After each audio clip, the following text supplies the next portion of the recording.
నాయకులు జయపాల్ గారి నాయకత్వంలో ఇప్పుడు ఎవరైతే టీఆర్ఎస్ పార్టీ వాళ్ళు దశాబ్దోత్సవానికి ప్రోగ్రాం చేశారో దానికి నిరసనగా మీరు వేసింది దశాబ్ద ఉత్సవాలు కాదు, మీరు వేసింది దగా ఉత్సవాలని మీ సందర్భంగా చెప్తున్నాను. ఎందుకంటే మీరు వేసింది ఏంది, ఈ రాష్ట్ర ప్రజలకు మీరు ఏం చెప్పాలనుకుంటారు, ఏం చేస్తున్నారు?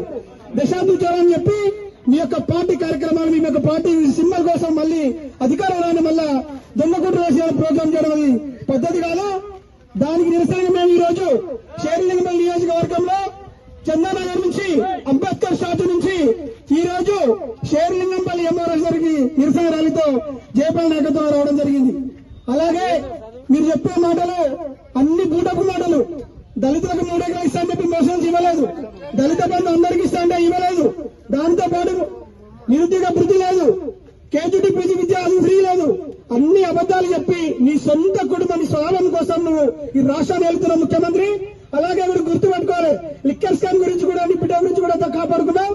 దాంతో పాటు నిరుపేదలను మోసం చేసుకుని డబల్ బెడ్రూమ్ ఇస్తామని క్లియర్ గా తడి బట్టతో గొంతు వేసే రకం మీ టీఆర్ఎస్ పార్టీ. కాబట్టి గుర్తుపెట్టుకో, మీ రోజులు దగ్గర పడ్డాయి. రాబోయే రోజుల్లో వచ్చేది కాంగ్రెస్ పార్టీ. రేవంత్ నాయకత్వంలో కాంగ్రెస్ పార్టీ అధికారంలోకి వస్తున్న సందర్భంగా తెలియజేస్తున్నాం.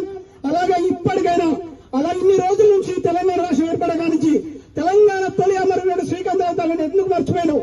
ఈ రోజు గుర్తుకొచ్చిందా? గవర్నర్ కోట్లకు ఎమ్మెల్సీ ఇస్తాం విశ్వ ప్రయత్నం చేస్తున్నావు. ఎందుకు? నెక్స్ట్ ఎలక్షన్ దగ్గర పడ్డాయి కాబట్టి ఆమెకు ఎమ్మెల్సీ పదవి ఇచ్చి మళ్ళా ఓట్లు దండుకొని ప్రయత్నిస్తున్నావు. నీ మాటలు ఎవరు నమ్మరు, నమ్మే ప్రజలు కూడా లేరని సందర్భంగా తెలియజేస్తున్నాను. ఖచ్చితంగా మేము రేవంత్ నాయకత్వంలో మా పార్టీ అధికారంకి వస్తుంది. అలాగే షేర్లింగంపల్లిలో జయపాల్ నాయకత్వంలో కాంగ్రెస్ పార్టీ జెండా ఎగరేస్తున్న సందర్భంగా తెలియజేస్తున్నాను.